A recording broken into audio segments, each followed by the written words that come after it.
Pakatalakadla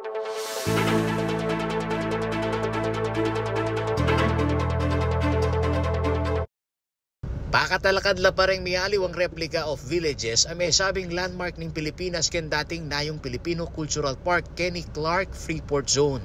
Kayabe kareni ing Barasuin Church na ning Bulacan, Rizal Shrine ning Calamba, Laguna at mialiwa pang istruktura aminunang mitalakad anyang 2007. Agpangkan Tarlac Governor Susan Yap at chairperson ning Central Luzon Regional Development Council atin pa mangailangan na midinan lang bayong santungan deng artifacts sudati king misarang Nayong Pilipino Clark. Siguro sa marami sa atin, no, you've heard of Nayong Pilipino. Dati nandun sila malapit sa airport, tapos nalipat na sila sa iba't ibang lugar. I had the chance to meet the director na for many years pala, naka-warehouse lang ang mga almost 5,000 artifacts ng Nayong Pilipino. So, I invited them over kung gusto nila. Meron po tayong lugar kung magiging suitable sa kanila. Nakita nila mukhang okay. So by March, Nayong Pilipino will be housed na here sa atin dito sa Tarlac. Maka-display laking bulwagang kanlahi kin Tarlac City, reng mapilang artifacts. Agpangkang Yap, makayantabe ing provincial government na ning Tarlac, keng pamanyinop king kasalesaya na ning bangsa. Pinuri na naman ning Director General na ning National Museum ay Jeremy Barnes ing inisyatiba ning Tarlac LGU isinup deng cultural artifacts.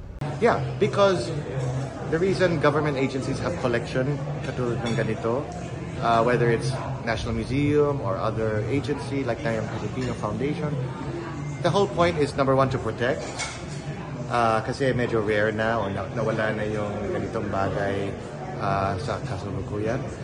And number two, para makita mga tao, para ma-appreciate. So kailangan talaga ipalabas or gawin ng some sort of access. So dalawa yan, dapat protektado, maganda ang display, kontrolado ang environment, secure siya para hindi naman manakaw o ma-damage.